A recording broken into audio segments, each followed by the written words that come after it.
Hola, buenas tardes. Bienvenidos a todos. Volvemos a encontrar una vez más con esta jornada de charlas entre el Centro de Estudiantes de la Escuela Normal Superior República Oriental del Uruguay de la ciudad de Colón, junto con el programa PASEC del Consejo General de Educación de la provincia de Entre Ríos. Damos la bienvenida al equipo técnico pedagógico tanto de ESI como de PASEC, Débora Joch, Alejandra Expósito, Dante Zavala, Virginia León del equipo técnico, Alejandra Fip Lozano y Gabriela Arias. Muy buenas tardes a todos. Hola, buenas tardes. Primero quisiera saber si se escucha bien. Perfecto. La primera pregunta siempre, ¿no? Bueno, contarles que vamos a transitar un espacio de formación, de información, de saber de qué se trata este protocolo interinstitucional que nos ayuda a las intervenciones en el ámbito educativo cuando se presentan situaciones de abuso sexual tanto en la niñez como en la adolescencia, ¿no? Un protocolo que se utiliza institucionalmente, no solamente en el área educativa, sino que también en el área de justicia, de la policía, de salud, ¿no? Este es un instrumento que nos ayuda a nosotros como agentes del Estado a tener presente las actuaciones que son pertinentes a la hora de que dentro, por ejemplo, del ámbito educativo tengamos conocimiento de una situación de abuso.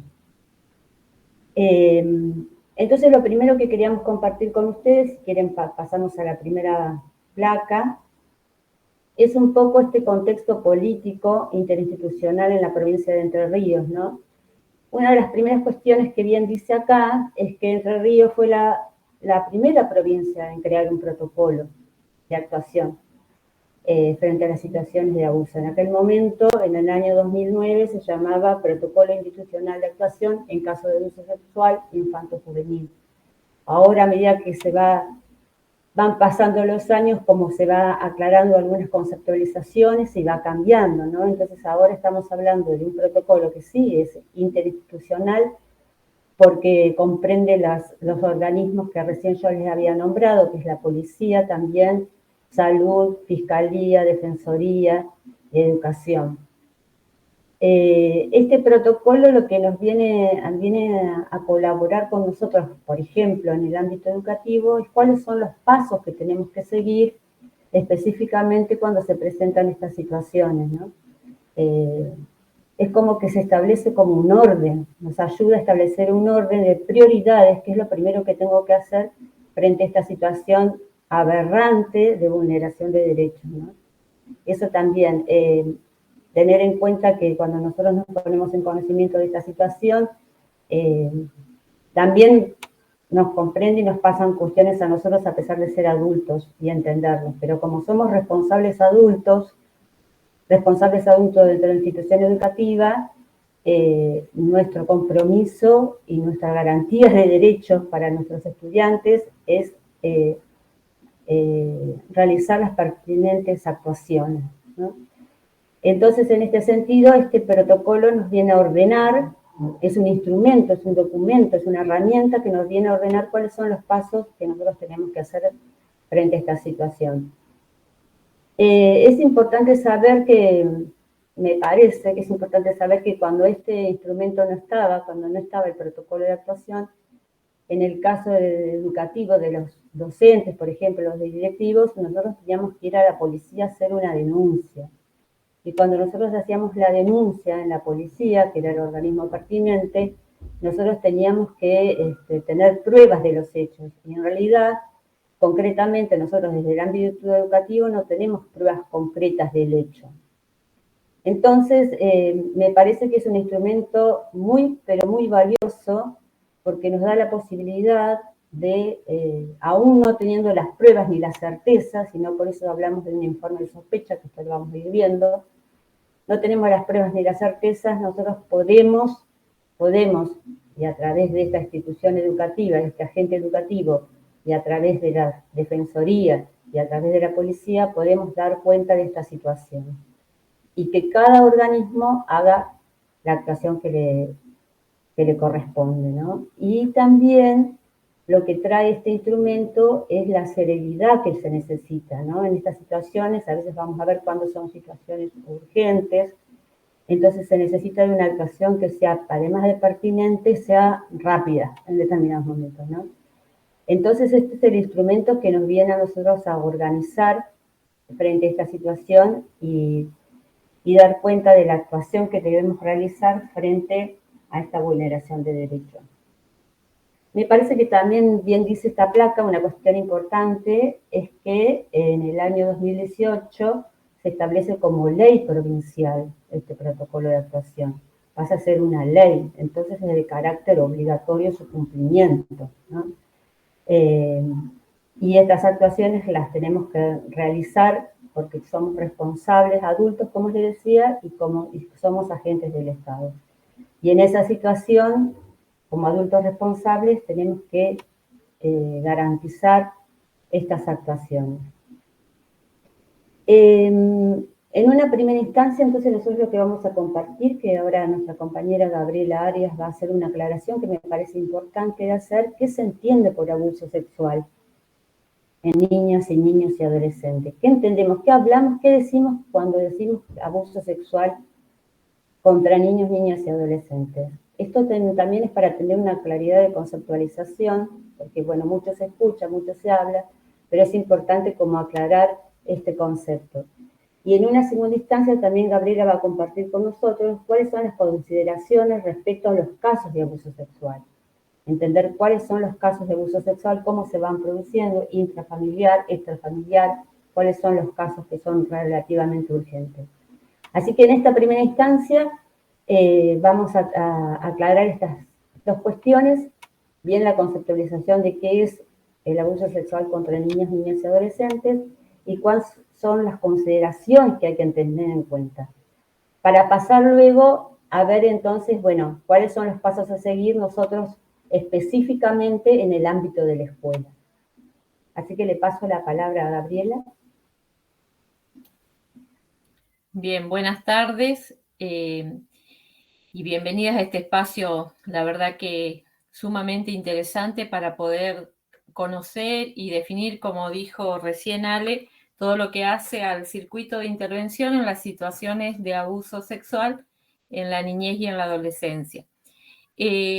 Nosotros vamos a habilitar el chat, eso lo vamos a dejar acá aclarado del principio, como para cualquier interrogante que vaya surgiendo en la medida que vayamos comentando y contando un poco de qué se trata este protocolo, la podamos ir canalizando con ustedes o al finalizar la exposición. Bueno, nos parece importante, como decía Ale, poder definir en primer término lo que es el abuso sexual contra niños, niñas y adolescentes. Y para eso nosotros utilizamos esta definición que es de UNICEF y que se encuentra en el protocolo, que dice así, que el abuso sexual ocurre cuando un niño, niña o adolescente es utilizado para la estimulación sexual de un agresor, un adulto conocido o desconocido, un pariente u otro niño, niña o adolescente, o la gratificación de un observador. Implica toda interacción sexual en la que el consentimiento no existe o no puede ser dado. Aquí se habla justamente de una cuestión de abuso de poder de un adulto o un niño o adolescente mayor que otro. A veces tiene que ver con las cuestiones del posicionamiento que toma el agresor hacia la víctima. Independientemente, sigue relatando la definición, que si el niño entiende la naturaleza sexual de la actividad o incluso cuando no muestre signos de rechazo. Esto tiene que ver con que muchas veces o sea, el niño no se resiste, está dentro de lo que se llama el síndrome de acomodación al abuso sexual en niños y adolescentes, y no hay en primer momento, diríamos, indicadores que puedan decir, bueno, ¿qué es lo que está ocurriendo? Y por eso también esto del informe de sospecha que después vamos a relatar. El contexto sexual entre un adolescente o un niño o una niña más pequeño también puede ser abusivo. Como les decía recién, si hay una significativa disparidad de la edad, el desarrollo, el tamaño, o si existe un aprovechamiento intencionado de esas diferencias. La interacción abusiva puede ocurrir con o sin contacto sexual. Ahora, más adelante, Virginia les va a contar un poco de todos los tipos de abuso sexual que pueden llegar a existir. ¿Pasamos a la filmina siguiente? Dentro de las consideraciones que hacía referencia al principio Ale, nosotros tenemos que tener en cuenta para ver la gravedad y la urgencia de esta situación, a pesar de que siempre debemos actuar en un término menor de las 24 horas, si esto puede ser intrafamiliar o extrafamiliar. Decimos que esta situación es intrafamiliar cuando ocurre dentro del ámbito de los familiares convivientes, ¿sí? Los que están bajo el mismo techo. A veces puede ser un familiar directo, sanguíneo, o a veces la pareja de la madre o algún otro familiar que esté conviviendo, digamos, en esa vivienda.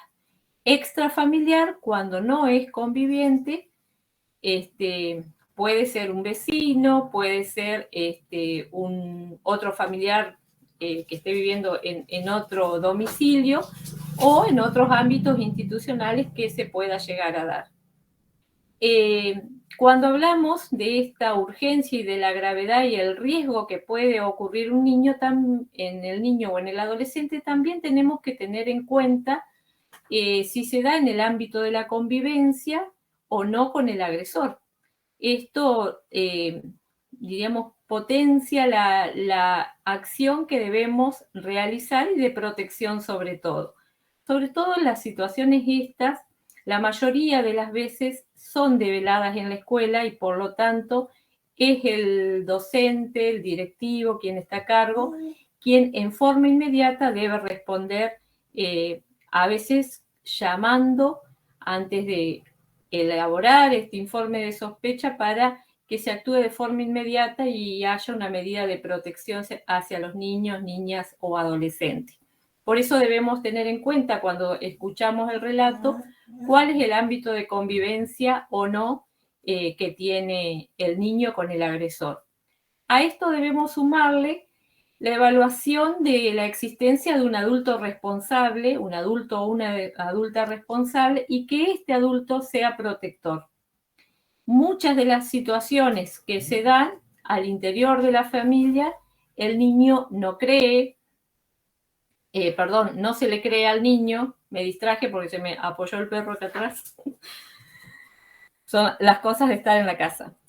Les decía que ocurren estas cuestiones y muchas veces no se le cree al niño, el niño pasa a segundo plano en cuanto a una y otra vez haya informado estas situaciones, o se protege a veces a la pareja, el cual puede llegar a ser el agresor, a otro familiar, abuelo, tío, realmente no considerando la necesidad de la atención urgente y de la protección.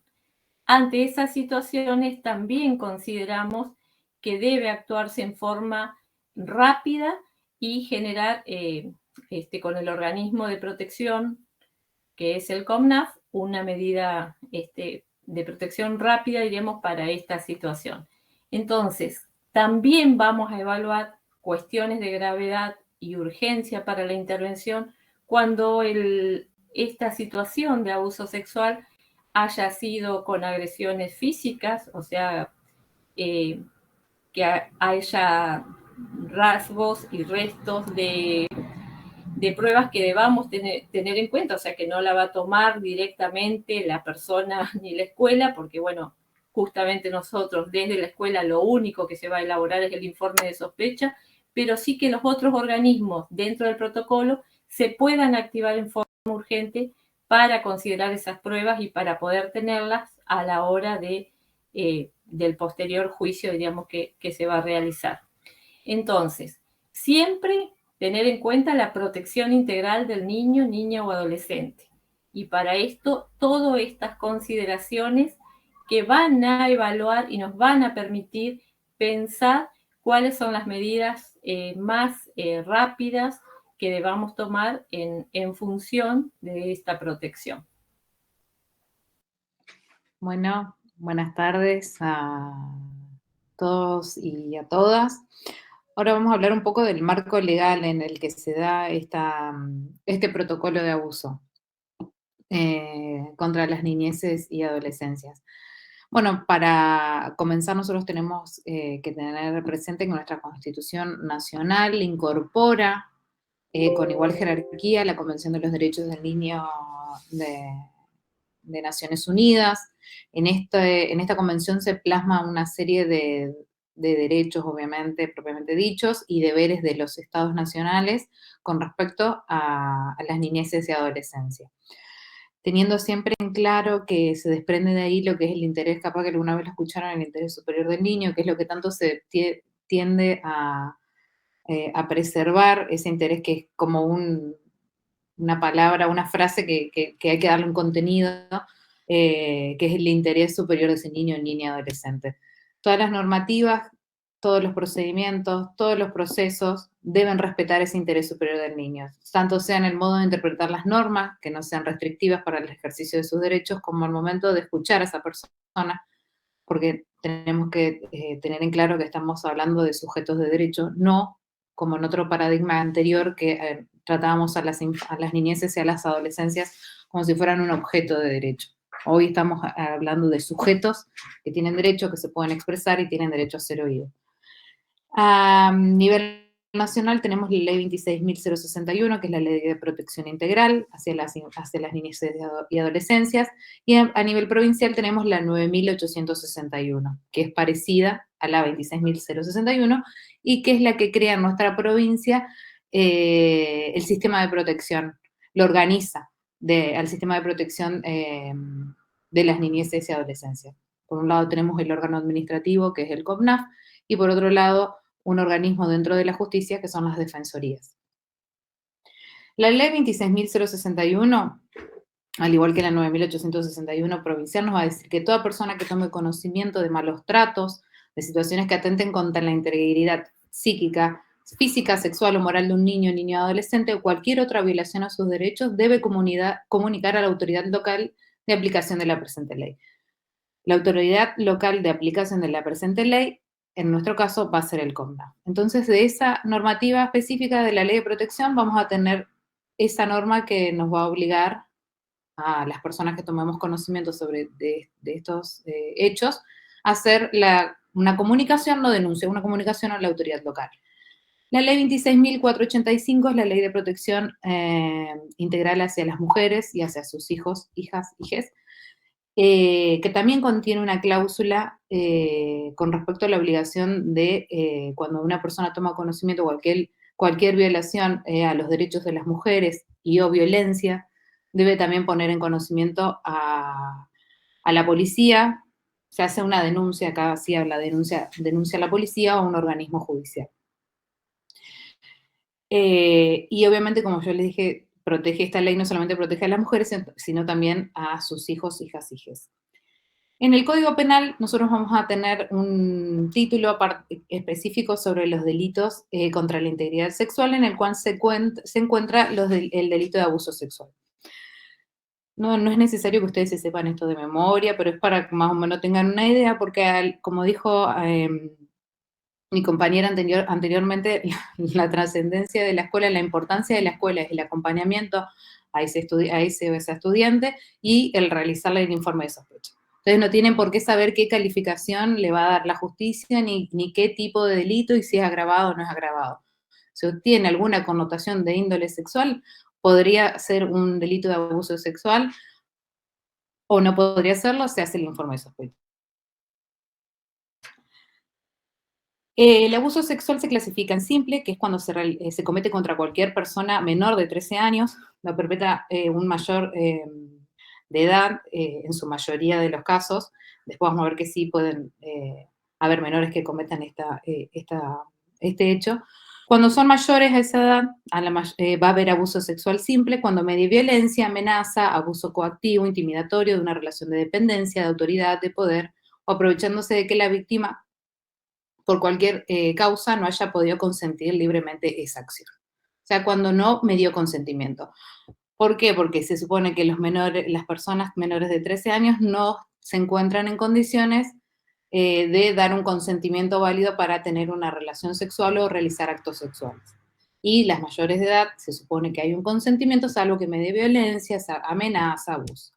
Puede ser gravemente ultrajante,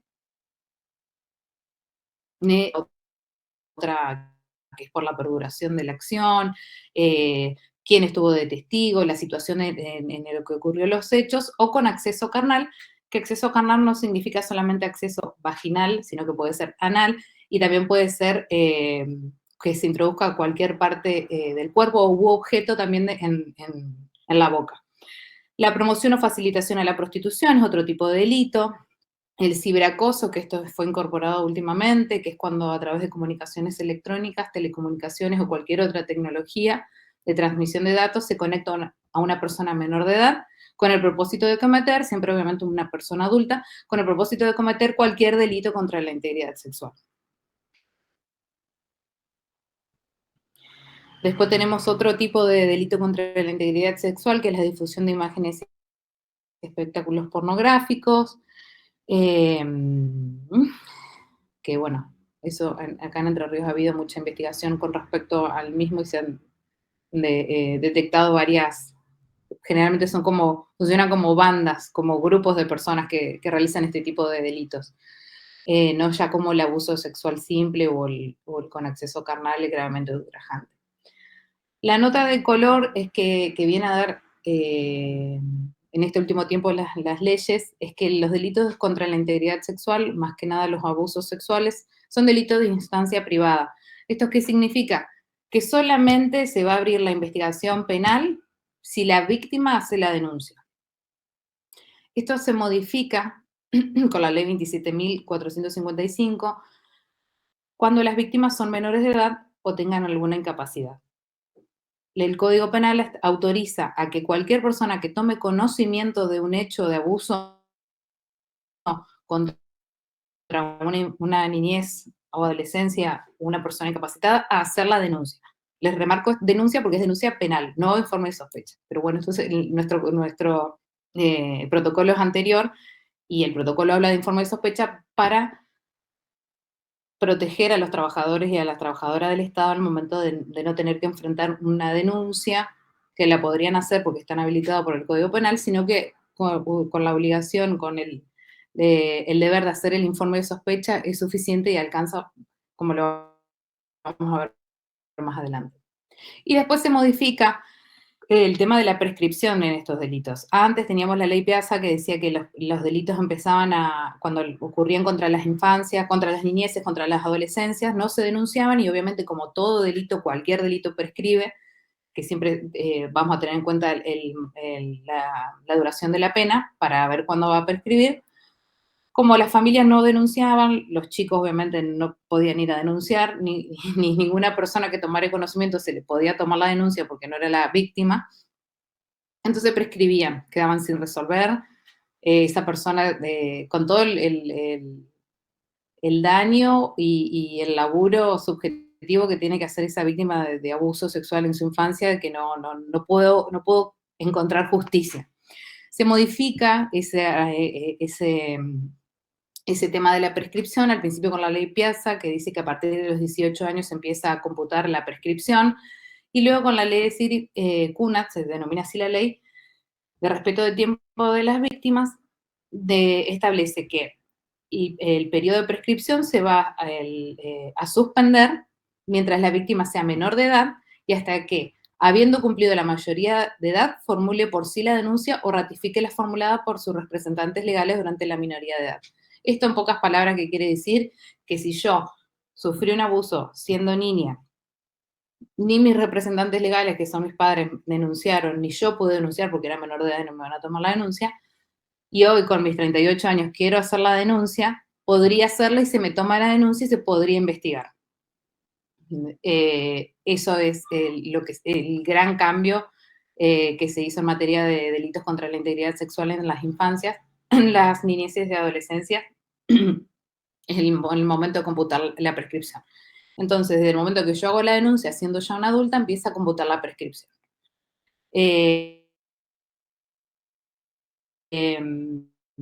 Bueno, es una persona mayor de edad, puede haber menores de 16 años, pero son inimputables. Los adolescentes de 14 y 18 años se le aplica la ley penal juvenil, que tiene otro tipo de tratamiento a nivel no solamente judicial, sino también carcelario, penitenciario. Y solamente los de 16 y 18 años son pasibles de procesos penal adolescente. Y otra ley, la última que voy a nombrar es la ley de IBEILE, que también habla específicamente de los casos de abusos, cuando las niñas y adolescentes son abusadas, además de todos los deberes que hemos visto de la ley 26061, la de la 26485 y el artículo 72 del Código Penal, se deben cumplir, pero siempre respetando la privacidad, confidencialidad de esas niñas y adolescentes, su capacidad progresiva, el interés superior del niño adolescente, y el artículo 26 del Código Civil, que establece los derechos que tienen esas adolescencias en poder ejercer actos médicos y de salud, ¿no? Entonces, jamás la actitud que ustedes vayan a desplegar con esa niña, con esa estudiante que ustedes, con la que toman conocimiento de que ha sufrido un abuso y en el caso de que sospeche de que haya quedado embarazada, jamás deben obstruir ni dilatar el acceso a los derechos establecidos en la ley 27610, que es el acceso a una IVE, a una interrupción voluntaria, o en el caso de que supere las 14 semanas, las 15 semanas vendría a ser una interrupción legal del embarazo. Buenas tardes.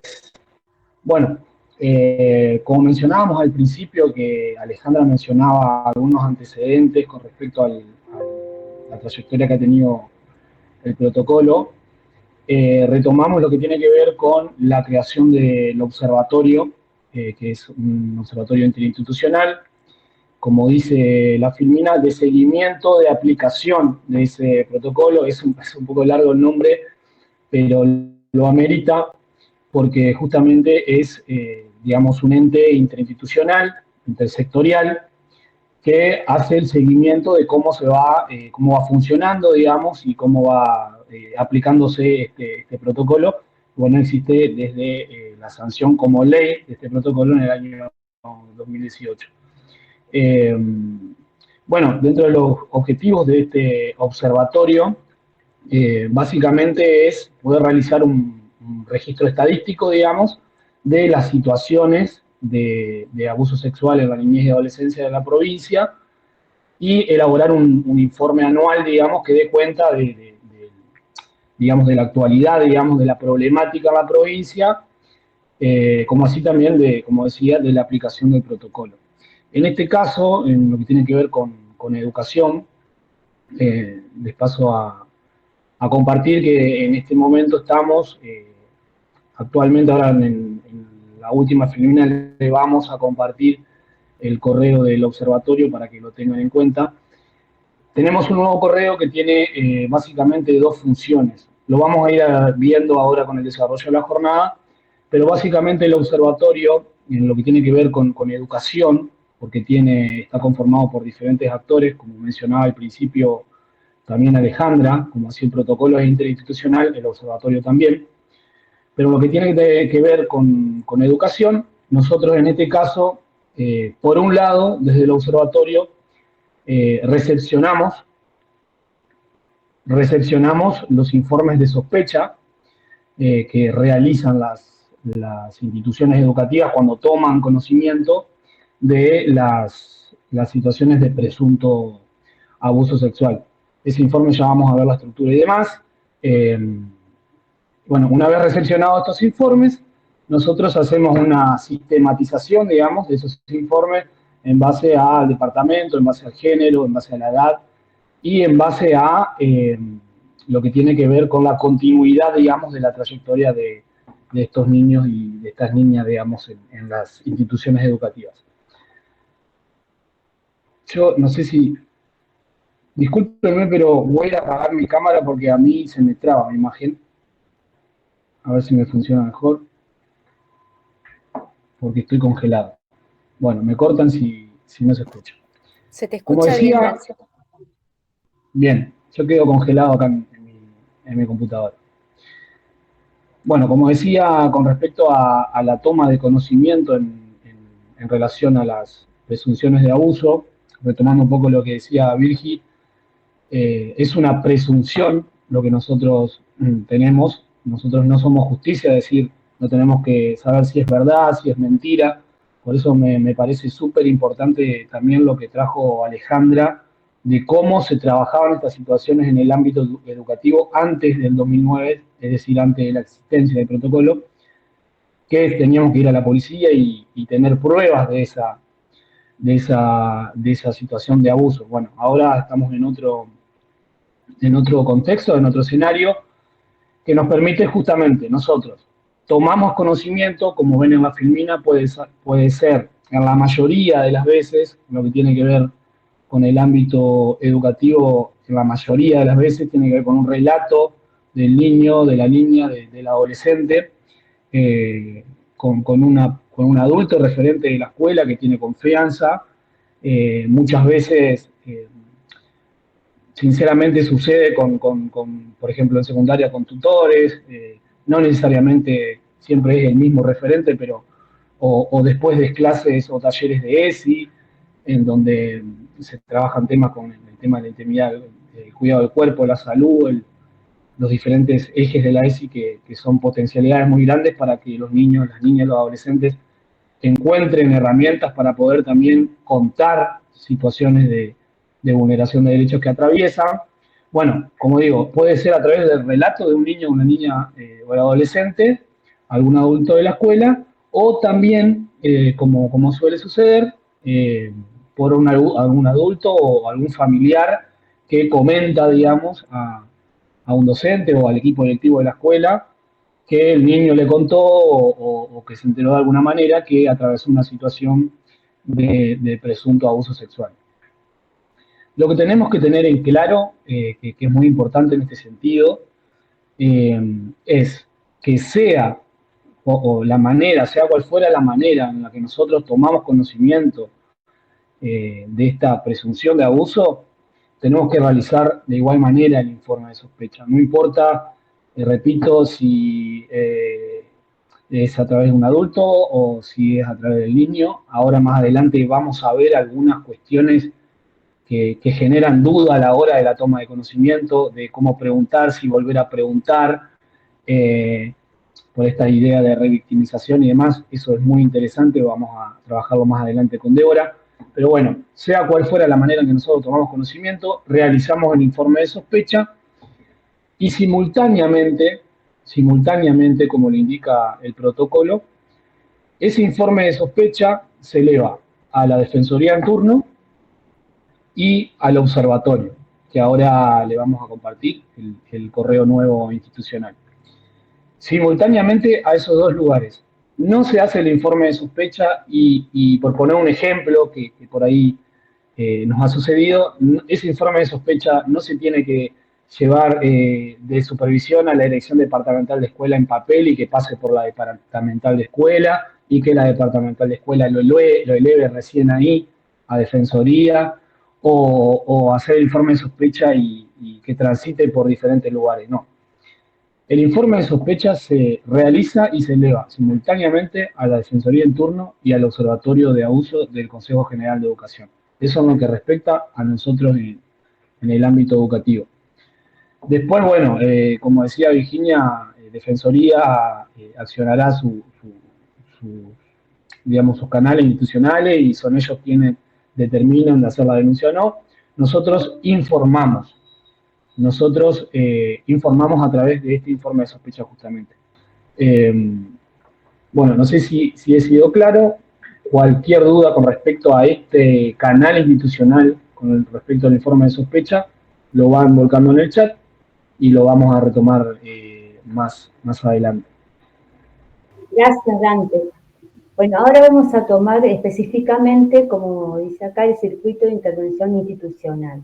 Nosotros en la escuela, en el ámbito educativo, ¿qué es lo que nos corresponde hacer, ¿no?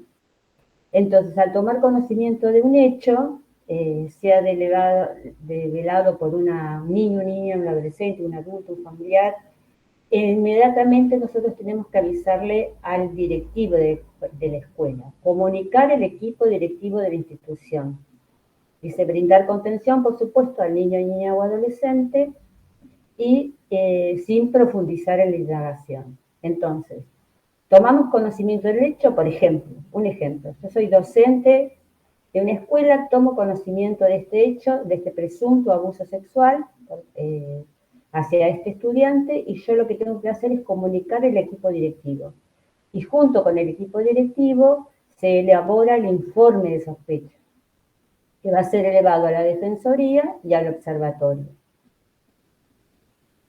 En líneas generales, muchas veces, por suerte, digo yo, por suerte, aparecen estas revelaciones gracias a la educación sexual integral. La ESI permitió, en este espacio institucional educativo que es la escuela, permitió habilitar la palabra a niños y a niñas y a adolescentes que puedan expresar estas cuestiones que le van pasando. Esto lo permite la ESI, ¿no? Cuando vamos desarrollando los contenidos de la ESI y le empezamos a enseñar a los que son, por ejemplo, a los que son más pequeños, cuáles son las partes íntimas. Empezamos a hablarle realmente, como bien dicen los contenidos, por ejemplo, de educación inicial, hablar de pene, de vulva. Este niño o esta niña, en este caso, que son más pequeños, tienen la posibilidad de poner en palabras estas situaciones, ¿no? Y dicen, me tocó las partes íntimas, me tocó el pene. Entonces tienen posibilidad de ponerlo. Entonces aparecen en las narrativas, en los discursos de los chicos, estas situaciones que antes históricamente eran callados o no había posibilidad de hacerlo, ¿no? De poder hablar de este tema. Hoy la ESI permite eso. Nosotros decimos en este momento que no es que haya más casos de abuso sexual, sino que hoy los chicos y las chicas tienen posibilidades de hablar esto en un ámbito tan cuidado, uno de los más cuidados aún hoy, que es el espacio escolar, ¿no? Se les habilitó la palabra a través de la ESI, entonces aparece esto. Por eso no es casual también que estemos trabajando sobre este protocolo.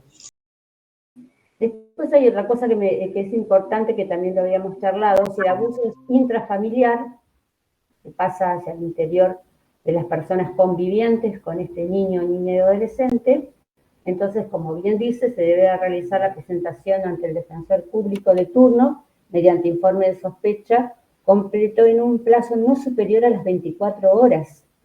Esto también, la rapidez, la inmediatez que se puede hacer, hace a la diferencia. Y dice también, y comunicar telefónicamente de manera inmediata, como dos opciones, como presentar este informe de sospecha, y si uno tiene también el contacto de la Defensoría, puede hacerlo telefónicamente. Si el abuso es extrafamiliar, acá dice el directivo debe comunicar el hecho a los progenitores, debe comunicar a la familia que el abuso es extrafamiliar.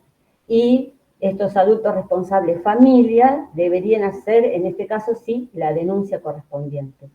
De cualquier manera, si nosotros no tenemos la certeza que la familia hizo la denuncia, la institución educativa debe de hacer igual el informe de sospecha y notificar al defensor en turno. Son estas dos cuestiones, intrafamiliar y extrafamiliar. Lamentablemente, la mayoría de los hechos se producen intrafamiliarmente, ¿no? Entonces esto hay que tener en cuenta que inmediatamente se elabora en forma conjunta, digo yo, con el directivo y el agente que escuchó, digamos, ¿no? O que es el que tiene la sospecha de que este niño, niña o adolescente presuntamente es abusado. Entonces, en forma conjunta y en la institución es la que presenta este informe de sospecha a la Defensoría. ¿Sí? Si el abuso es extrafamiliar, lo vuelvo a decir nuevamente, sí, entonces en la institución educativa debe comunicar a los progenitores, adultos, responsables de familia. Ellos deberían de hacer la denuncia, no siempre pasa esto. Por eso, igualmente, la institución educativa debe notificar al defensor en turno mediante este informe de sospecha. Y ahora vamos a ver cómo se va elaborando este informe de sospecha. Ahora que pasamos a la siguiente, lo que vamos a compartir ahora en la siguiente filmina que vamos a compartir con Virginia, es que cuando yo escuela, la institución educativa, eleva este informe a la Defensoría, ¿qué es lo que sucede ahí en la Defensoría? Y cómo la institución educativa puede estar informada del proceso que se va haciendo la Defensoría en esta primera instancia de justicia, que es la Defensoría, qué cuestiones son pertinentes que la escuela sí puede ir conociendo y cuáles no, ¿no? Y cuáles son los pasos a seguir una vez que yo, escuela, entregué ese informe a la Defensoría.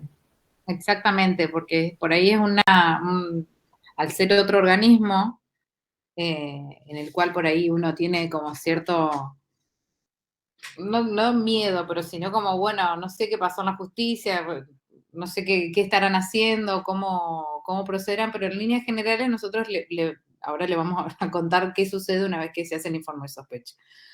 Como bien les dije, existe la posibilidad de hacer denuncia penal a nombre, por ejemplo, yo, que si trabajo en una escuela X, como docente, ir a hacer la denuncia, porque el Código Penal a mí me lo habilita ir a hacer la denuncia en fiscalía, ante el juez penal, ante la policía.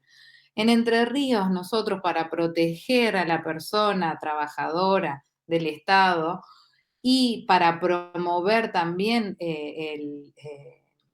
que se involucren en las cuestiones de niñeces y adolescencia, y más que nada en la erradicación, en tratar de erradicar o de prevenir el abuso sexual en las niñeces y adolescencias, se crea este protocolo que lo que va a hacer es desdibujar o borrar la persona que hace el informe de sospecha.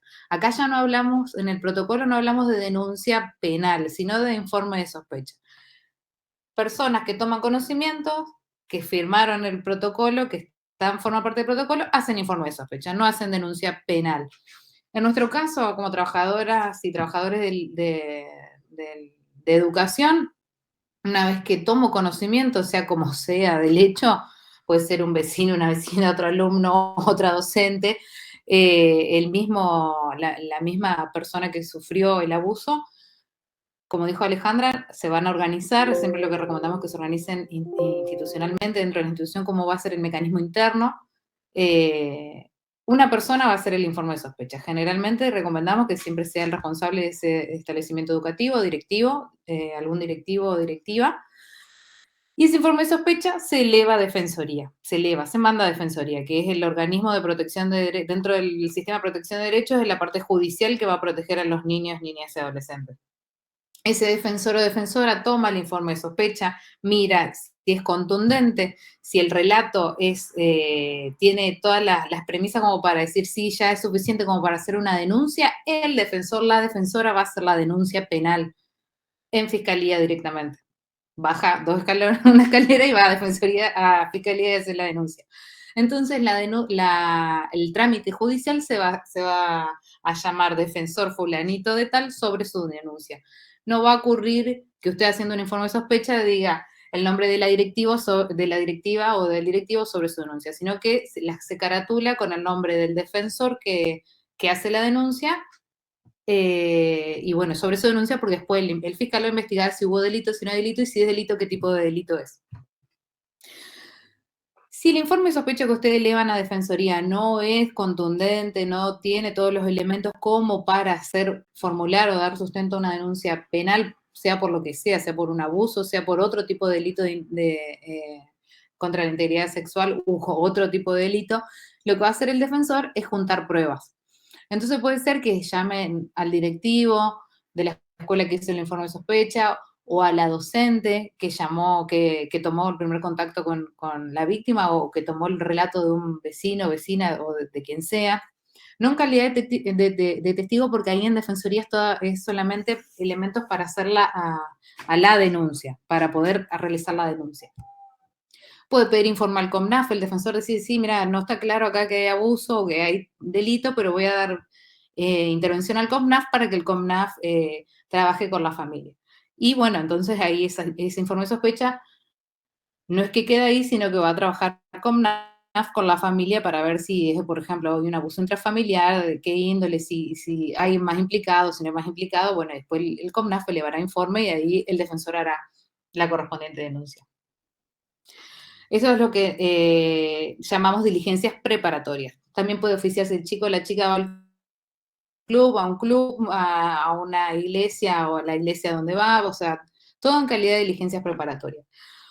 Una vez que el Defensoría junta toda la prueba o directamente, como les dije, el informe de sospecha es contundente, hace la denuncia en fiscalía y se inicia ahí la investigación penal preparatoria.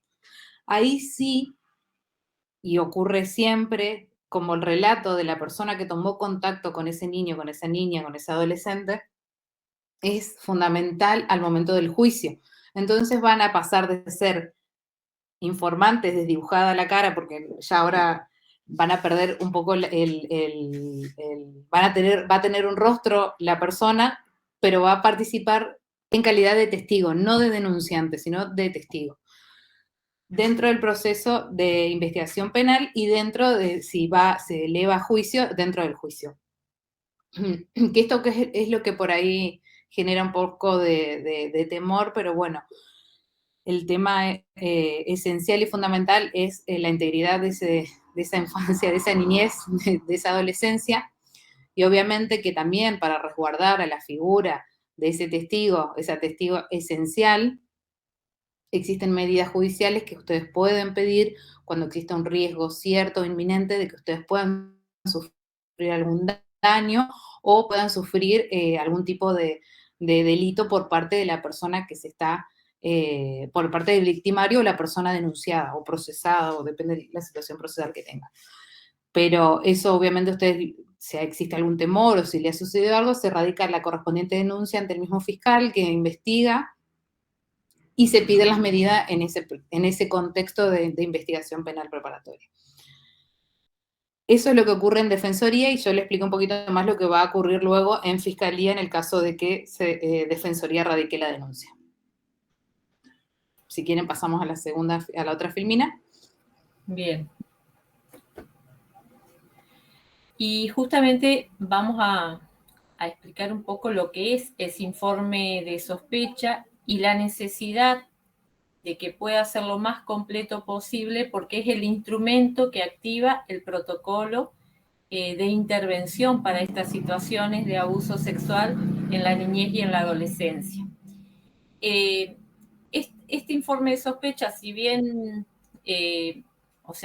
se estableció este formato, más que nada es para que todos tengamos el mismo criterio a la hora de elevarlo y de que esté lo más completo posible para justamente el objetivo que es este protocolo de no doble victimizar a niños, niñas y adolescentes, y para, como dijeron recién mis compañeras, que sea un instrumento que facilite la posibilidad de informar las situaciones de vulneración de derechos de nuestras infancias en las escuelas, que muchas veces quedaba muy expuesto el docente cuando debía denunciarlo antes de la existencia del protocolo. Los datos que deben estar y que no deben faltar, nosotros por lo general las coordinaciones de ESI en cada departamento hacemos circular este modelo de informe de sospecha para que todos lo tengan, como el circuito también. Entonces, ¿qué datos deben estar? Nombre, edad y DNI de este niño o adolescente. El domicilio real es el domicilio donde reside, donde está actualmente o donde puede llegar a pasar, diríamos, a partir de esta develación, donde podrían llegar a ubicarlo, que podría llegar a ser un hospital, una residencia socioeducativa o el domicilio de algún otro familiar, ante la situación de develación. También consignar en este informe de sospecha si hay alguna discapacidad, tanto sea sensorial, psíquica o motriz, el nombre y domicilio de la familia o responsables. Muchas veces la escuela tiene otros datos porque en el registro figura un domicilio que lo registró cuando recién comenzaron, pero el docente sabe que actualmente no está en ese domicilio que legalmente han informado que puede estar en otro y con qué responsables están. Son datos que surgen y que deben permanecer. Un docente hoy preguntaba que cuando se activa, diríamos esto, decía denuncia, pero volvemos a decir, es un informe de sospecha, preferentemente, para poder proteger, diríamos, a los docentes involucrados en la situación. En el informe vamos a detallar la situación de riesgo o de vulnerabilidad de este niño, porque muchas veces no vamos a saber cuál es la situación puntual que se está tratando de develar. Los niños pueden, y no solo vamos a escribir, que eso fue lo que preguntaron también, a partir de un relato de un niño. Vamos a hacer este informe de sospecha a partir también de una situación develada por un compañerito, otra persona que relata esta situación o alguna observación que vengamos observando, viendo en la conducta del chico que hace que sospechemos de alguna situación. Porque nosotros, desde el ámbito escolar, no debemos diagnosticar, no debemos precisar qué es lo que está ocurriendo, simplemente transcribir textualmente las expresiones, las formas de decir, de manifestar los acontecimientos, los hechos, los sentimientos, que el niño o el adolescente en ese momento está relatando. Es necesario en nosotros fortalecer una escucha activa, una escucha que aloja, que contiene, que está atento a todos los detalles, porque seguramente si lo contó es porque se generó ese espacio de confianza que en otro lugar no lo ha encontrado. Entonces, poder escuchar, no solo atender, contener, sino que nos está pidiendo una ayuda que debemos también responder.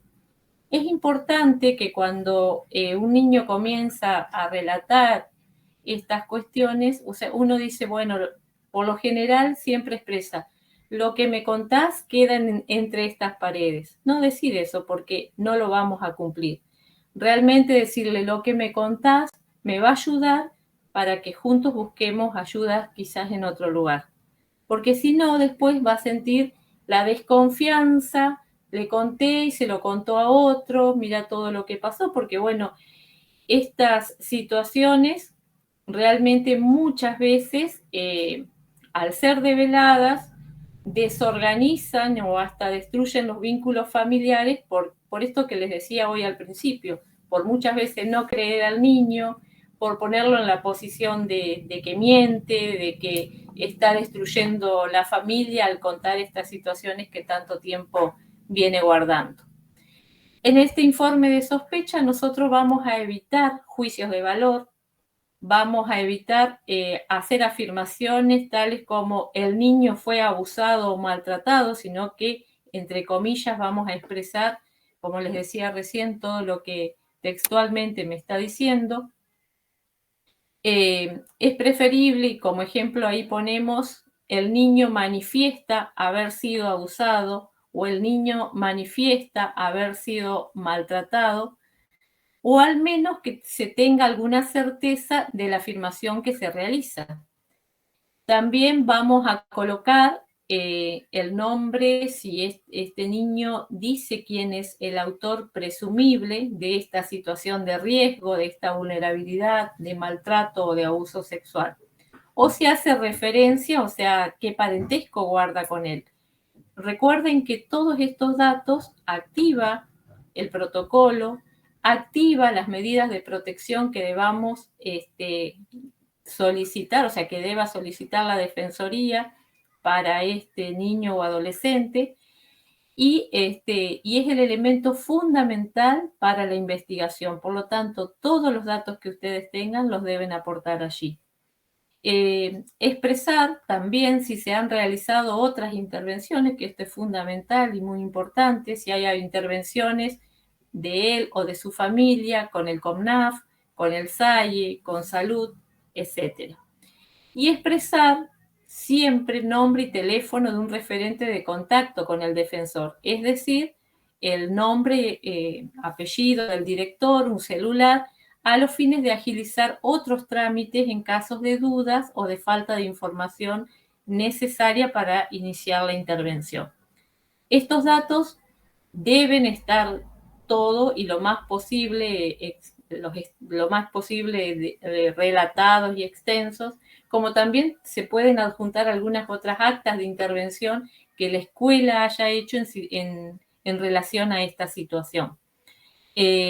Como dijo Dante hoy, se eleva a la Defensoría y se eleva a través del correo al observatorio.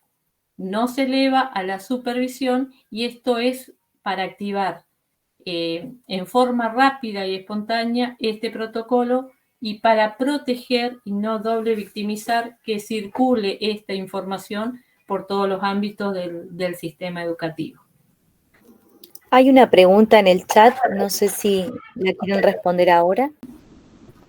Es en cuanto a los plazos. Emma pregunta, en cuanto a los tiempos legales entre que se eleva la denuncia y Fiscalía toma acciones, ¿cuáles son los plazos mínimos y máximos? No, mira, no hay plazos para la justicia. Por ahí los tiempos nos corren a nosotros porque es, como explicamos al principio, explicaron bien mis compañeras, si es un delito intrafamiliar o extrafamiliar, y sí tenemos plazos de horas, ni siquiera días, ni semanas, horas para hacer la denuncia, y aparte por una cuestión también nuestra de querer solucionar el tema ya. La justicia tiene otros tiempos, se maneja con otros tiempos y no tienen un plazo máximo ni mínimo para resolverlo.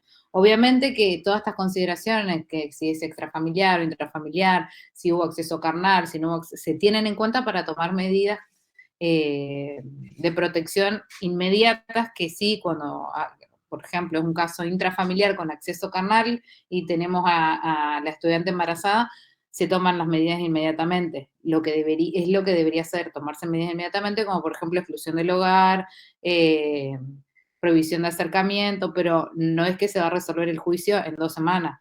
Un juicio puede tardar la etapa investigativa años, y después el juicio sigue, como es oral, ahora todos sabemos, lo podemos ver en la tele, tardará 1 semana, pero por ahí tardan mucho tiempo en investigar, y por ahí ustedes hicieron un informe de sospecha hace como 5 años, la están llamando recién ahora de Fiscalía para que ustedes cuenten qué es lo que ustedes relataron en ese informe de sospecha. Todo va a depender de la situación, del caso concreto que llegue a conocimiento de Defensoría y de Fiscalía. Por ahí también la ansiedad de uno porque tiene a la persona adentro de la institución educativa o faltando y no saben si hay medidas, si no hay medidas, pero eso lo vamos a explicar seguramente. Bueno, ya la Ale explicó, y la Gaby de los datos que hay que tener en claro y en concreto comunicar a Defensoría, porque no le van a dar información tampoco si ustedes quieren ir averiguando, pero siempre decimos que por lo menos se tome como referencia a esa persona que hace el informe de sospecha, ese directivo o directiva, para que se comunique con Defensoría en el caso de que surja alguna duda. No le van a informar sobre el proceso porque es reservado, pero sí si hay medidas, si la escuela tiene que estar pendiente de algo en particular. Así que eso es cómo se acciona la justicia, y el feedback que por ahí no hay entre justicia, y no solamente con educación, sino con cualquier otro organismo del Estado.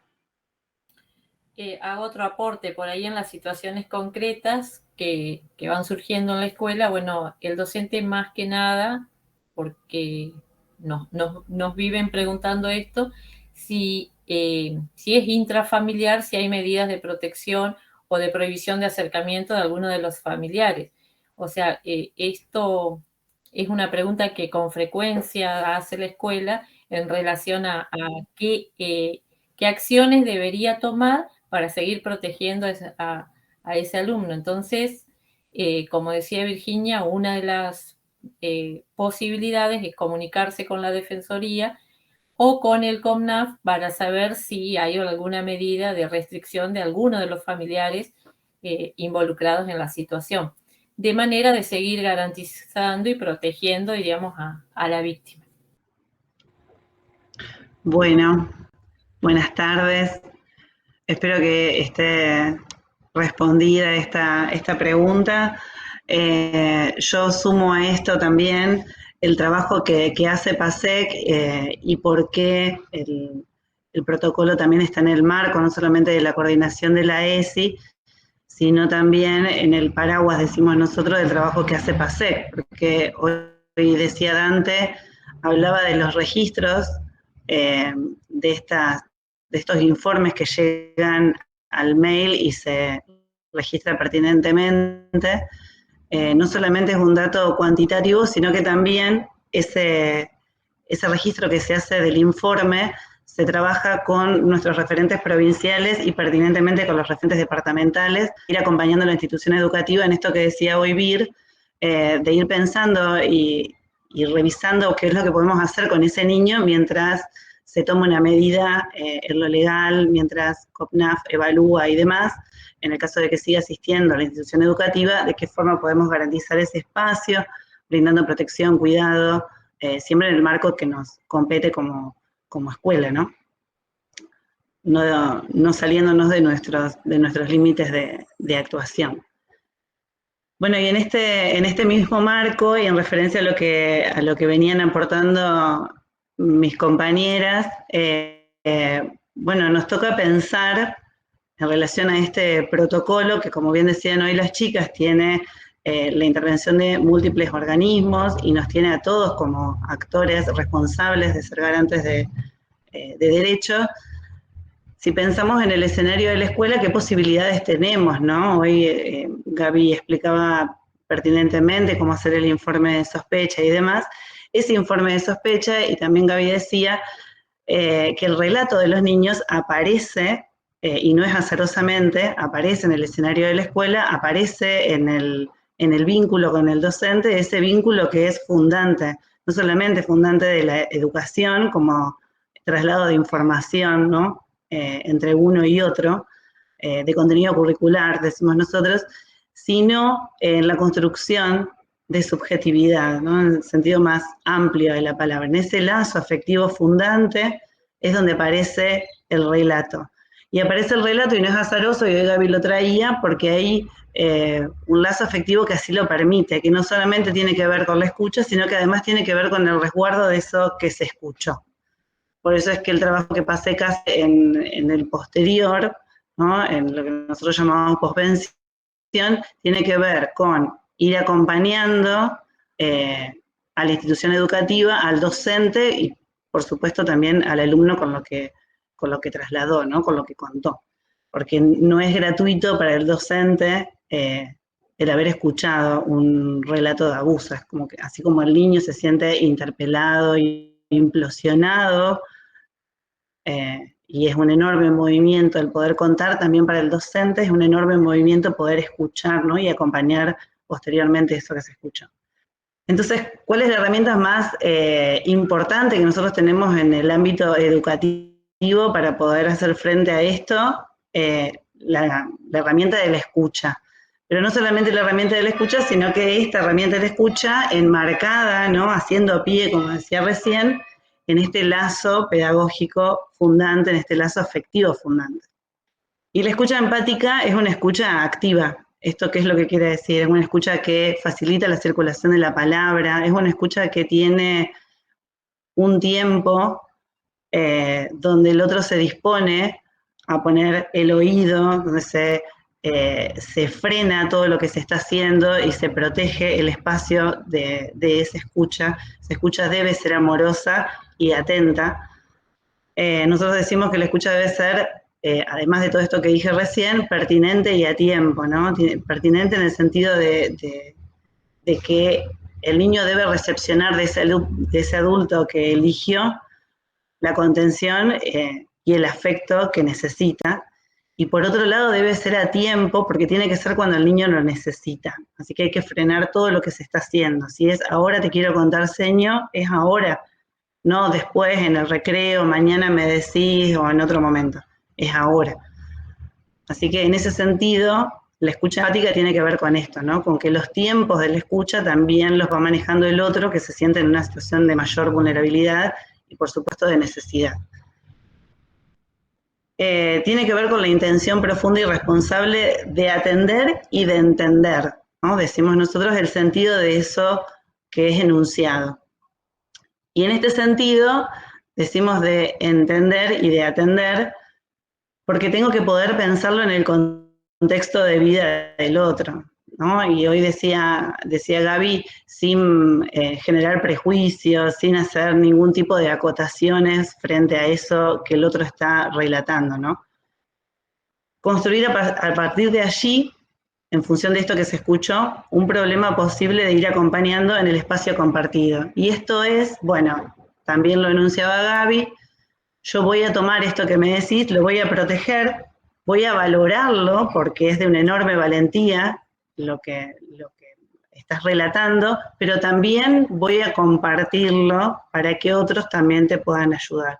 Y ese compartir es un compartir resguardado, así como yo voy a resguardarte y estoy resguardando esto que me decís, también lo voy a compartir con otro que también va a darte el mismo resguardo. En esto yo te lo cuento, no se lo digas a nadie, que en general dicen los chicos, poder explicar en qué marco nos va a contar esto, que siempre es en el marco de respeto y de cuidado. Escucha, como decía recién, debe ser amorosa y respetuosa en este marco que planteaba. Solo en contexto podemos acompañar y dar sentido a esa voz, ¿no? Esto es la enorme función docente, e insisto en la importancia de lo afectivo, de entender que ese niño hizo un enorme paso para poder decirlo y esa elección de ese docente no es azaroso. Y digo esto porque muchas veces los docentes dicen, ay, justo a mí me tocó, ¿por qué no lo dijo en otra hora? Que quizás la otra docente podía acompañar mejor. Justo a mí me tocó porque ese niño por alguna razón siente un lazo afectivo y hay que poder sostenerlo, ¿no? Y acompañarlo.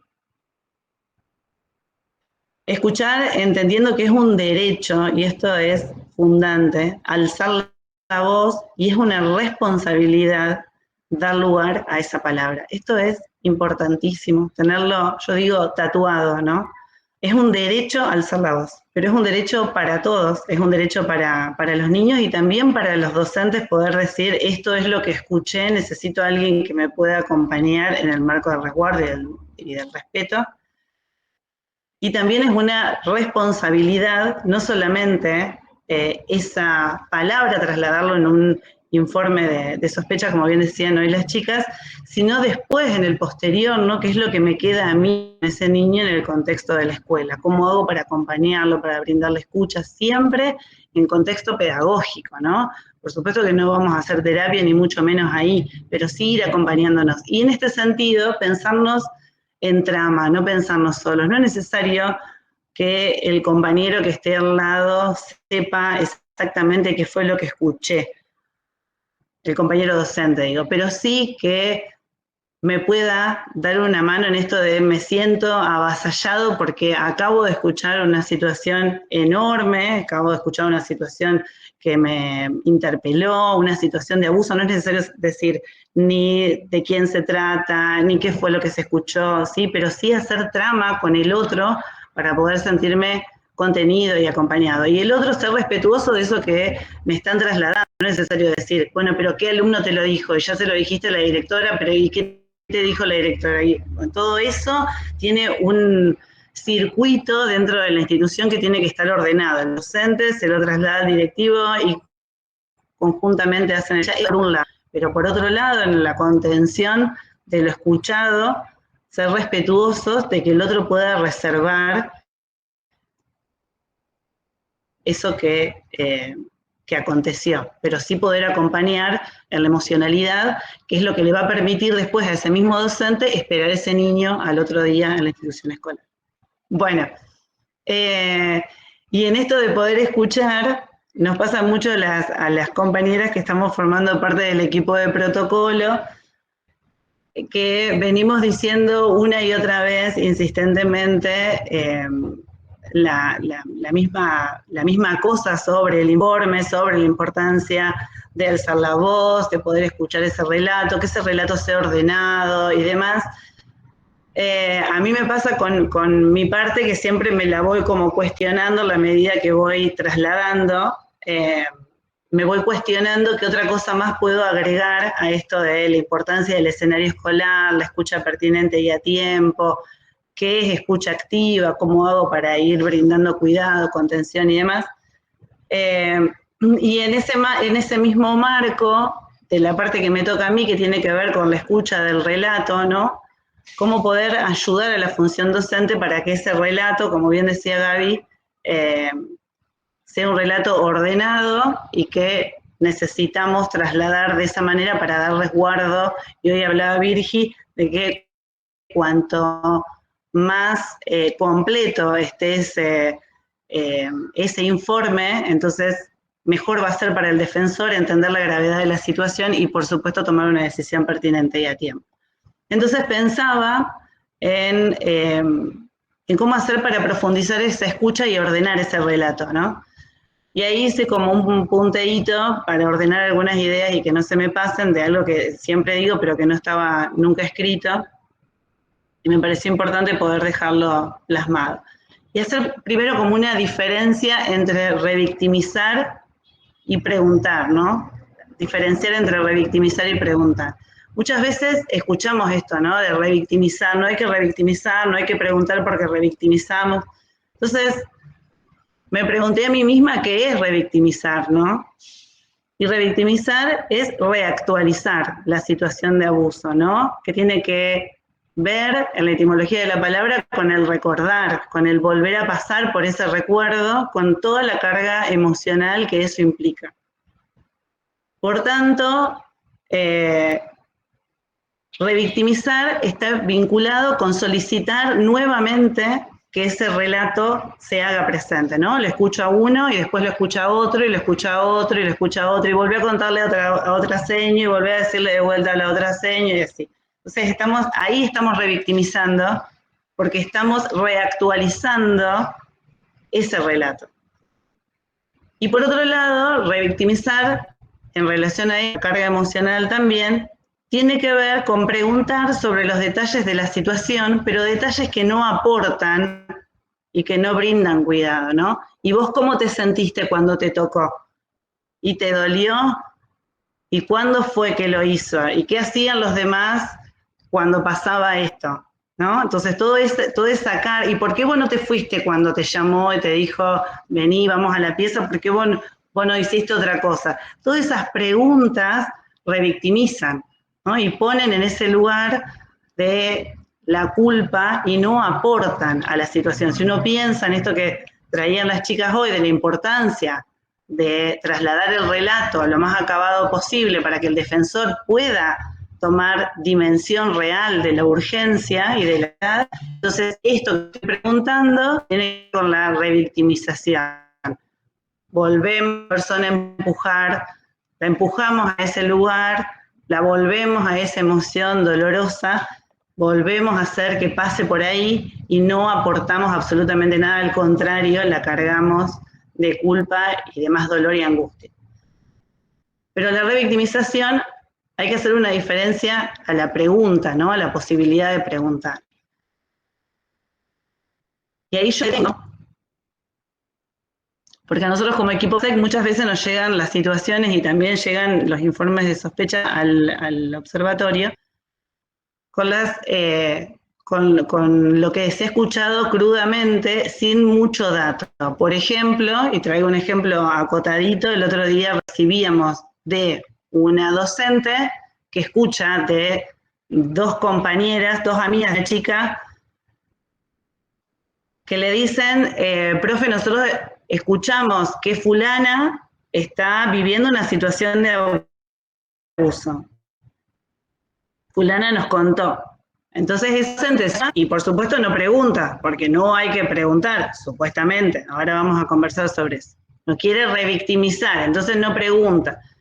Se asusta y ¿qué hace? Va y le dice a la directora, me dijeron fulana y mengana que Sultana está viviendo una situación de abuso. La directora tampoco le pregunta nada porque no hay que preguntar, porque no hay que revictimizar, una vez mal usado el término. Entonces, la llama la supervisora. La supervisora tampoco pregunta porque no hay que preguntar. y el referente de área, nuestro departamental, referente provincial.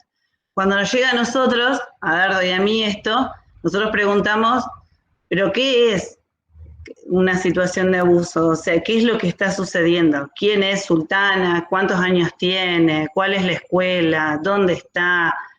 ¿Qué entendieron las chicas por situación de abuso? Bueno, nada de eso había acontecido porque no se había preguntado. Y todo ese tiempo que pasó, ¿no? Que la profe le dijo a la dire, que la dire le dijo al supervisor, que el supervisor le dijo al frente, todo ese tiempo, y quizás era una situación de urgencia, porque quizás el abusador estaba conviviendo con Sultana, y nosotros nos estábamos llamando por teléfono para ver cómo se hacía el informe de sospecha. Si ese informe de sospecha se hubiese hecho así, con eso que aparecía, Fulana y Mengana dijeron que Sultana estaba haciendo uso de defensor, empiezas otra vez, toda la averiguación y se extienden los legales de los que hablaba Virginia. Y ahí es la importancia de preguntar. Ahora, no voy a preguntar cualquier cosa, porque voy a hacer la diferencia, preguntar y revictimizar. Voy a preguntar para brindar cuidado. Recién decíamos que revictimizar tiene que ver con preguntar detalles de la situación que no aportan, pero sí movilizan y angustian. Nosotros lo que vamos a hacer es preguntar, lo que el docente va a hacer es preguntar para ordenar y profundizar esa escucha. Y ahí hice como un punteo medio ordenador, no sé, después lo iremos conversando, pero para ver qué es lo que pregunto de cada cosa. En relación a la situación en particular, preguntar ¿cuándo sucedió esto? Y ahí uno sabe si esa situación que me está contando es una situación pasada o es una situación presente. ¿Y por qué es importante esto? Y acá también cuento una cosa acotada, a mí me parece que cuando uno ve ejemplos se entiende mejor. Bien. Pero una niña en un espacio de ESI cuenta delante de sus compañeros que ella había sido víctima de una situación abusiva y cuenta la situación adelante de sus compañeros. Entonces, por supuesto que no, fue así. La señora algo preguntó, no sé bien cómo fue la consigna, y ella aprovecha esa consigna para relatar que ella había sido víctima de una situación abusiva, y cuando se extiende en el relato sola, porque la señora le dice, bueno, ¿querés que lo conversemos en otro lugar? La trata de sacar de ahí para que no esté delante de sus compañeros, ella se sigue extendiendo ahí, y lo que cuenta es que había sido la pareja de su mamá la que tal cosa. Bueno, inmediatamente todo se movilizó porque había un relato de abuso clarísimo con detalles, ¿no? En relación a esto. Cuando se empieza a ordenar un poco la situación, se puede preguntar, porque enseguida llamó a la madre para ver si era una persona que podía dar resguardo y demás. No se le encontró a la mamá porque estaba trabajando, y vino una tía que vive al lado, y la tía lo que explica, y por eso digo la importancia de poder preguntar, ¿no? Y no igual y no alterarse, lo que explica es, sí, es cierto lo que ella contó.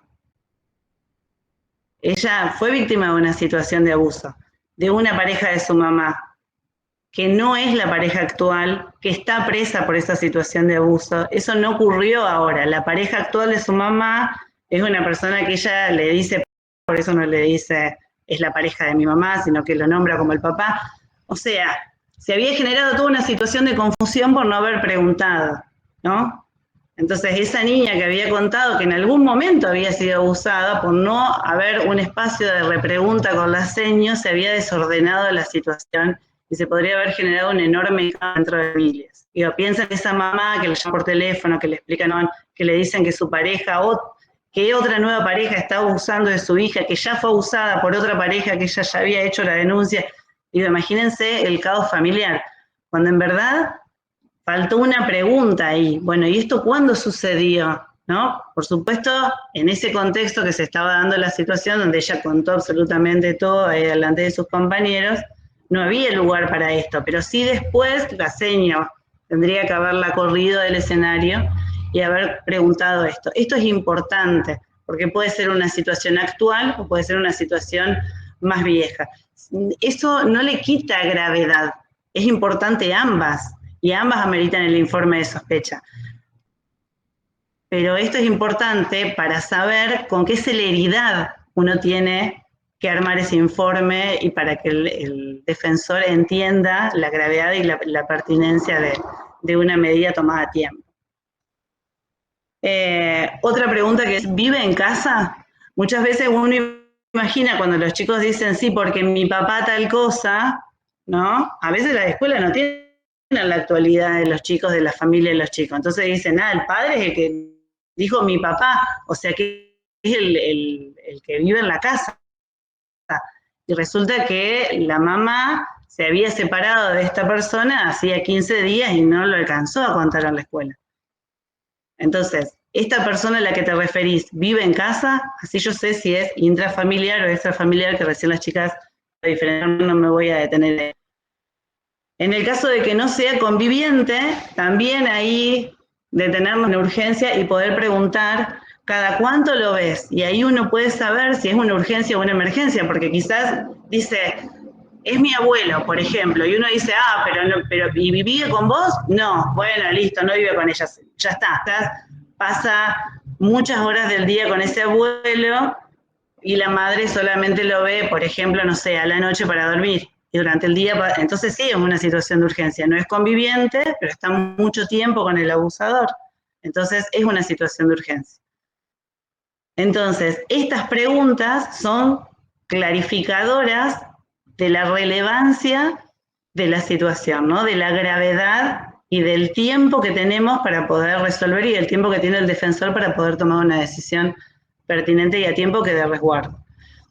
Por otro lado, y en relación al cuidado, es muy importante preguntar si se lo contó a alguien más. En ese momento, el niño está diciendo la seño, me pasa esto. Y lo primero que uno piensa es, bueno, me lo cuenta a mí solamente y no se lo dijo a más nadie. Y quizás, y lamentablemente, lo ha contado mucho y nadie le ha escuchado o nadie lo ha escuchado. Entonces esto es una pregunta importante. ¿Se lo contaste a alguien más? Porque a veces uno entiende, bueno, el abusador es, no sé, el tío y la madre le va a dar cuidado, por ejemplo, seguramente ahora la llamo a la madre, le explico y la madre hace lo pertinente y seguro le va a dar cuidado. Y quizás no, quizás ya lo contó y ahí uno puede escuchar un montón de cosas que también son bastante conmovedoras, porque muchas veces los chicos sí lo dicen en otros lados y no lo escuchan o lo desvalorizan, y yo creo que Gaby también hablaba algo de esto, ¿no? Y ahí cuando el niño dice, sí, yo se lo conté a mi mamá y no me escuchó, se lo conté a mi abuela y no me creyó, se lo conté a mi tía y me dijo que me callara. Entonces ahí uno también en ese informe puede dar cuenta rápidamente de que ya se lo contó a fulana, mengana y a sultana y ninguna dio resguardo. Entonces el defensor ya tiene un dato importante, también para trabajar con COPNAF, de quiénes son las personas que pueden dar resguardo o no. Ahí me apuro que veo que tengo 10 minutos. Bueno, esto, si se lo contó a alguien más, ¿a quién? Y otra de ese relato que escuchó. Porque muchos dicen, sí, le conté a mi mamá y punto. Entonces, se lo conté a mi mamá y ¿qué hizo ella con eso? Entonces, se lo conté a mi mamá y mi mamá me puso en otra pieza. Se lo conté a mi mamá y mi mamá no me creyó. Se lo conté a mi mamá y mi mamá se enojó con esta persona. Bueno, eso ya nos da un orden de qué es lo que esa persona que el niño refiere como cuidador puede brindar en relación al resguardo o no. Esos datos son importantes en el informe.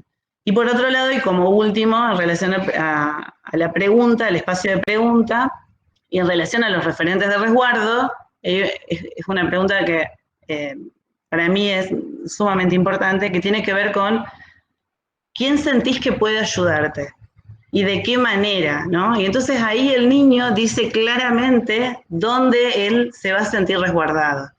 ¿Quién sentís que te puede ayudar? Mi abuela. ¿Y cómo? Me quiero ir a vivir con ella. ¿O quién sentís que te puede ayudar? Mi vecina. ¿Cómo? Y cada vez que me pasa esto le toco el timbre, por ejemplo. Bueno, no sé, lo que fuere que él sienta como persona de resguardo, como referente de resguardo, que uno a veces interpreta que el referente de resguardo, yo creo que hoy Gaby lo decía también, está dentro de la casa, o que es aquel que tiene un lazo sanguíneo con el niño, y no siempre es de esta manera.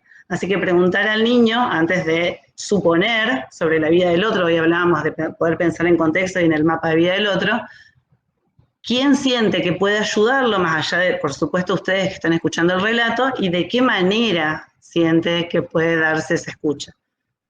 Por supuesto que el niño puede decir, no sé, y bueno, y ahí no hay que seguir insistiendo, bueno, pero decime. Son preguntas que pueden aportar a profundizar, como decíamos recién, y ordenar el relato. En esta última placa que presenté en relación a la diferencia entre revictimizar y volver sobre el relato, ¿no? Como la... yo le encontraba un correlato con el recordar, ¿no? Como que es el recordar, la etimología de la palabra es volver a pasar por la situación, y uno siempre lo conecta al recordar con cuestiones amorosas, ¿no? Volver a pasar, recordar alguna situación linda y volver a pasar por esa emoción. Revictimizar tiene que ver con el reactualizar, vuelve la situación a ser presente ahora mismo, por eso se reactualiza, y las emociones también vuelven a ser presente. Por eso hice como ese correlato con el recordar y la importancia de la diferencia entre revictimizar, volver a preguntar, o volver a hacer que el niño cuente nuevamente a diferentes personas, sin sumar, y esta diferenciación entre los tres grandes grupos de preguntas que hice ese punteíto ahí, pero por favor, porque sé que es como finita la diferencia, yo la noto más distante, pero entiendo que para muchos, digo, que vienen como con el chip de no hay que preguntar porque revictimizamos, por favor, que no quede ninguna duda, estamos para poder responder. En referencia a esto, entonces, como para hacer como un resumen de lo dicho, la competencia de la institución educativa tiene que ver, por un lado, con ser garante de derecho, en esto de poder creer al niño aquello que trae, ¿no? Creer la veracidad de su relato, no interpelarlo, no cuestionarlo, y por supuesto no culpabilizarlo, darle el lugar de la escucha amorosa y atenta, valorar la valentía con que lo ha dicho, porque en serio que subjetivamente es enorme el movimiento que se ha generado, y esto que decía Gaby también, no aceptar mantener el secreto de lo relatado, pero sí poder dar la seguridad de que eso que se va a trasladar está en el marco del respeto, del afecto que los une, y de ese compromiso entre ambos, de que eso que se dijo era. Y por otro lado, otra de las cuestiones más importantes que tiene la escuela es la promoción de la cultura institucional del cuidado, ¿no? Que esto es el marco donde uno hace pie para poder pensarse. No hay relato posible, decíamos hoy, sin afecto mediante, sin un otro que me genere compromiso y seguridad para poder contarlo. Y tampoco hay posibilidad de resguardo para otros si no me siento resguardada por la institución en la que formo parte. Hoy hablábamos de que así como para el niño es una enorme implosión, no solamente la situación de abuso, sino también contarlo, para el docente escucharlo también es enorme. Por tanto, generar una trama institucional que brinde cuidado a ese niño y también a ese docente es importante, para que la garantía de derechos de todos se dé, ¿no? Decíamos hoy la importancia, el derecho de alzar la voz y la responsabilidad de estar ahí para poder escuchar, no hacer algo con eso que se escucha. Por supuesto que la cultura institucional del cuidado lo podemos promover desde múltiples instancias, ¿no? Dando lugar a la circulación de la palabra, a los ambientes amorosos, saludables, que sea lindo llegar a trabajar, que sean respetadas las voces de todos, ¿no? Podemos hablar de cultura institucional de cuidado muy amplio, así solamente un acotado de lo que significa cuidar, ¿no? Cuidar al otro, para cuidar al otro primero me tengo que cuidar a mí mismo, si no, no hay posibilidad de cuidarse. Y una herramienta fundamental que nosotros tenemos para poder abordar todo esto tiene que ver con la ESI, que me permite espacios de reflexión, espacios de circulación de la palabra y espacios de pensamiento de lo institucional, no solamente de lo personal y del estar con otros, que son fundantes para que no solamente aparezcan estos relatos, sino para que además se pueda contener tanto a los niños como a los docentes. Así que amasar todo ese contenido que la ESI propone, poder pensar los proyectos institucionales desde este lugar, ¿no? Bien amplios, brindando factores protectores a los niños. Nosotros decimos que las situaciones de dolor, no hablemos de situaciones de abuso ni de maltrato, hablemos en general de situaciones de dolor. Las situaciones de dolor les van a pasar a los chicos, ¿no?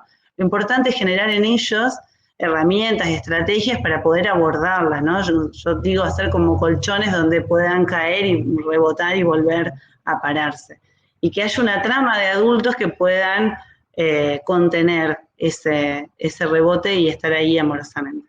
Así que bueno, un poco esto, la parte que me tocó compartir. Cualquier duda, por favor, a disposición.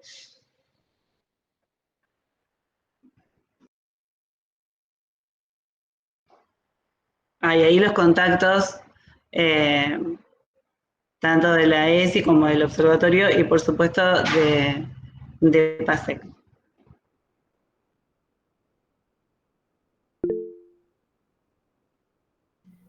Había una pregunta que Ale había hecho referencia ahí, que tenía que ver, la pregunta iba si después, no me acuerdo bien, si después de hablar con el docente... Ahí, si querés la leo, Gaby. Dale, dale.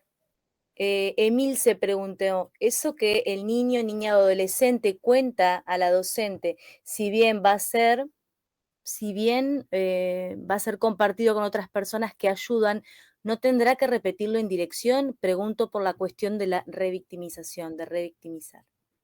O sea, la pregunta es si tiene que repetirlo en la dirección. No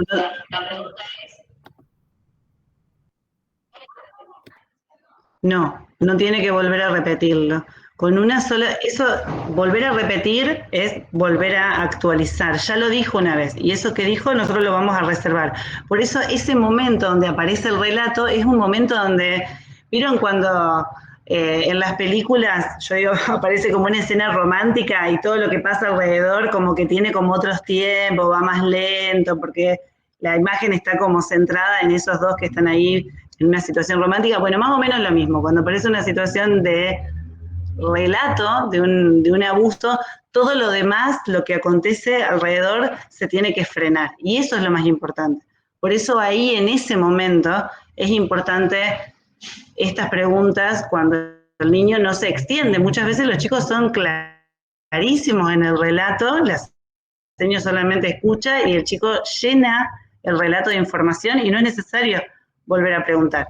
Otra cosa que también nos consultan mucho, y aprovecho la pregunta de Milce, es qué es lo que sucede si la docente en ese momento no se dio cuenta que tenía que preguntar, que le faltó un dato. ¿Qué pasa? ¿Ya se perdió la oportunidad? No, el docente puede volver en ese mismo lazo de confianza y decirle a ese niño, mira, me quedé pensando en esto que me dijiste, y preguntar lo que fuere pertinente. Por eso también es tan importante que todo esto lo sepamos todos dentro de la institución, porque quizás en el mismo momento que uno escucha no se da cuenta de qué es lo que tiene que preguntar, porque es de un enorme impacto recibir un relato de abuso. Entonces, uno tiene el segundo momento, si fuera necesario, y no es necesario que el niño vuelva a contar, ¿no? Ahora, ese segundo momento no vuelvo sobre el relato, no le digo al niño, bueno, a ver, me faltó hacerte una pregunta, ¿vos me querés volver a contar todo lo que me contaste? Ahí sería revictimizarlo. Sino preguntar pertinentemente para brindar cuidado es decirle, mira, yo me quedé pensando en esto que me contaste, yo ya me lo guardé al relato, no necesito que me lo vuelva a decir, y ahí hacer la pregunta que necesita. Esta persona, por ejemplo, vive con vos, cada cuánto la ves, o hacer la pregunta que necesita. ¿Se lo contaste a alguien? ¿Qué hizo esa persona con eso que le dijiste? La pregunta que sea, que necesite hacer, solamente esa pregunta y no volver sobre el relato. Volver sobre el relato no, ya lo contó y ya con eso es suficiente, porque si no es volver a empujarlo, piénsalo de esa manera. Lo vuelvo a empujar a ese recuerdo que es horroroso. Yo también quería sumar, Débora, a esto. No sé si respondí. Yo quería sumar, Débora, a esto que bien vos decís, que es importantísimo ese momento, es un antes y un después cuando lo puede poner en palabras, ¿no? Cuando lo pueden poner en palabras y se puede activar algunas cuestiones que tengan que ver con estos organismos de protección, digamos, comienza a pasar otra cosa. Comienza a pasar otra cosa, ¿no? Es más, en muchos ejemplos, cuando el abusador deja de abusarlo, por ejemplo, en una primera instancia, y se van dando los procesos en los organismos correspondientes. Entonces me parece, yo quiero resignificar ese momento en el que, teniendo estos cuidados que bien dice Débora, el momento que lo puede decir. El momento que lo puede decir es, considero realmente un antes y un después, ¿no? Como para, por eso, activar todas las cuestiones que sean necesarias.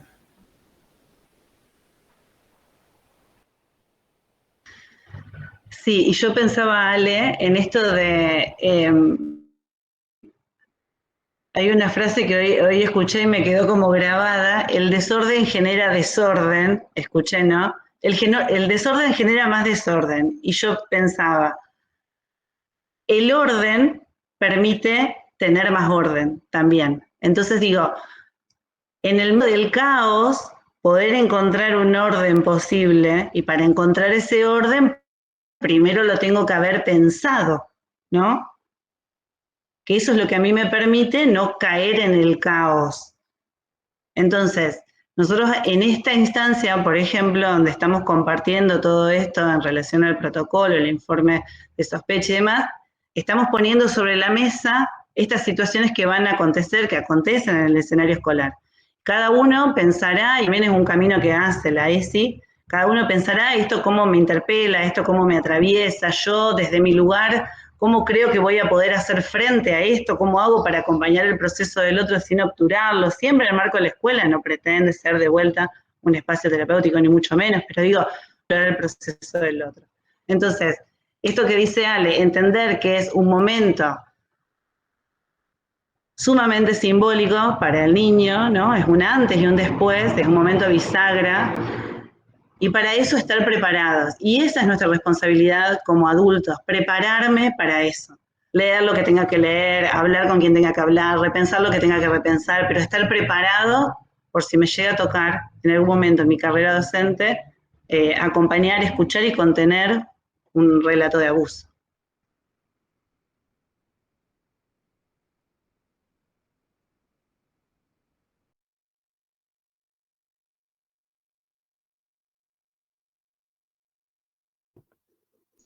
Ahí dejen el chat, no sé si alguien más tiene alguna pregunta para realizar.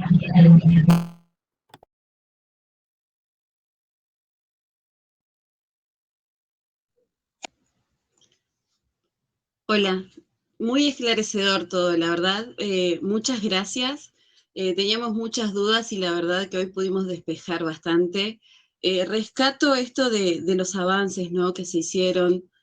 Así que nada, muchísimas gracias, la verdad. Y nos volvemos a encontrar en la próxima jornada que vamos a estar organizando. Así que muchísimas gracias a todos. Gracias por su tiempo y nos vemos la próxima. Hasta la próxima. Chao, gracias a ustedes. Muchas gracias y hasta la próxima.